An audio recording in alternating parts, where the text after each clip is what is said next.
आप लोग ने कभी सोचा है कि आप लोग डरते क्यों हो, किससे डरते हो और क्यों डरते हो? नहीं सोचा है ना? सोचा होगा,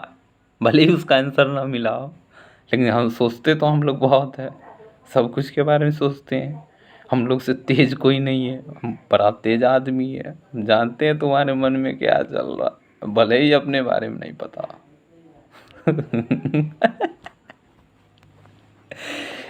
लेकिन जब हमारी चेतना निम्नगामी हो जाती है, जब हमारा चिंतन स्तर गिर जाता है, जब हमारे चारित्रिक स्तर गिर जाता है, जब हमारा व्यवहारिक स्तर दूषित हो जाता है, तब हमारे अंदर अंतःकरण की कुछ प्रक्रिया इस प्रकार से गुंथी गई है, इस प्रकार से उसकी कुछ सम्मिलित भाव से उसको बनाया गया है परमात्मा के द्वारा, जो कि स्वाभाविक तौर पे जब हम कोई गलत काम करते हैं, जब हम कोई गलत रास्ते पे जाते हैं, जब हम कुछ गलत चीज़ के बारे में सोचते भी हैं, यहाँ तक कि भाव भी अगर अंदर लाते हैं, तो परमात्मा की एक ऐसी व्यवस्था है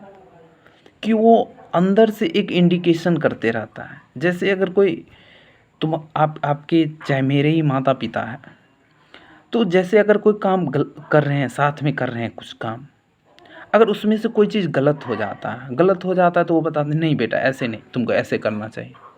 माँ बताती है, नहीं बेटे ऐसे नहीं, तुमको ऐसे करना चाहिए, ऐसे करोगे तो ऐसे सही हो जाएगा। ठीक उसी प्रकार से हमारे अंदर भी एक अंतरात्मा में, एक जीवात्मा में एक गुरु बैठा हुआ है, जो कि सबसे बड़ा गुरु है। जिस चीज़ के बारे में हमारे ऋषि महात्माओं, चिंतन विचारक,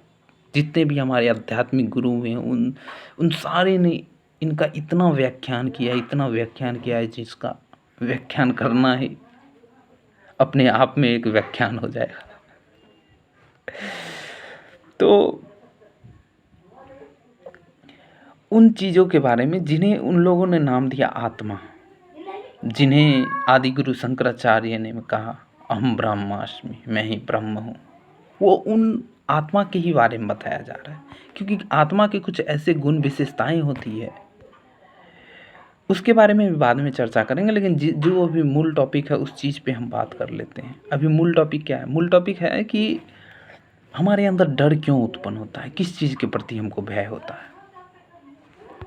तो हमारे अंतरात्मा में भी कुछ ऐसी चीज़ बैठी हुई है जो कि हमको झकझोरने लगता है, अंदर से अंदर बताते रहता है, नहीं नहीं ये सही नहीं है, ये करो, ये सही नहीं है, ये करो। एक बार तो ज़रूर ही रोकता है, आप मानो ये बात को नहीं मानो, एक बार ज़रूर रोकता है। भले ही कुछ किसी में ये चीज़ तीव्र होती है, जैसे जो अपने ऋषि महात्मा होते हैं, जो बहुत ही कम न्यूनतम मात्र में, जो उस ऋषि महात्मा का बात नहीं करते हैं जो पलायनवादी हो, जो अपने पारिवारिक कार्यों से छुटकारा पाने के लिए जाके कहीं बैठ गया हो, कहीं गुफा में बैठ गया हो, चलो अब सुख शांति मिलेगी। तो उन साधु की मैं बात नहीं करता हूँ, उन साधु की बात करता हूँ जिसे पता है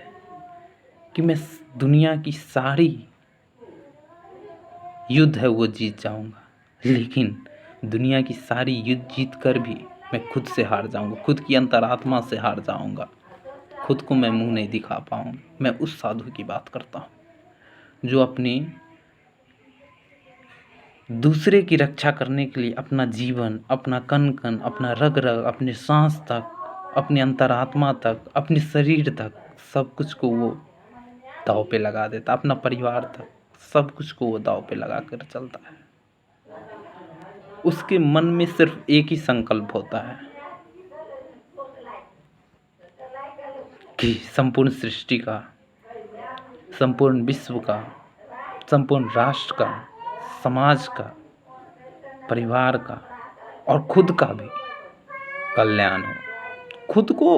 उस रास्ते में एक प्रक्रिया है जिस रास्ते में वो खुद को मिटा देता है, जिसको हम लोग ईगो कहते हैं, जिसको आय मतलब मैं जो करते हैं कि मैंने ये किया, मैंने वो किया, मैं इतना बड़ा हूँ, मुझे जानते हो। लेकिन क्या बोलूँ इस चीज़ पे, तो उसको भी नष्ट कर देता है। तो मैं उस ऋषि साधु संत महात्मा का बात करता हूँ जो कि हमारे इतिहास में लाखों ऐसे व्यक्ति पैदा हुए हैं जो कि पूरे विश्व का मैं बात करता हूँ कि भारत में जितने ऋषि महात्मा महापुरुष पैदा हुए हैं, यहाँ तक कि उनको ना इसलिए ना नहीं वो परिश्रम करते थे कि इससे हमें ख्याति होगी, इससे हमें इतना मान सम्मान इज्जत मिल जाएगा, पैसा मिल जाएगा, दौलत मिल जाएगा, शोहरत मिल जाएगा, इसलिए नहीं वो मेहनत करते थे। वो इसलिए मेहनत करते थे कि मानवता का ज़िंदगी कुछ बेहतर बना सके, उसकी सोच को कुछ ऊपर उठा सके।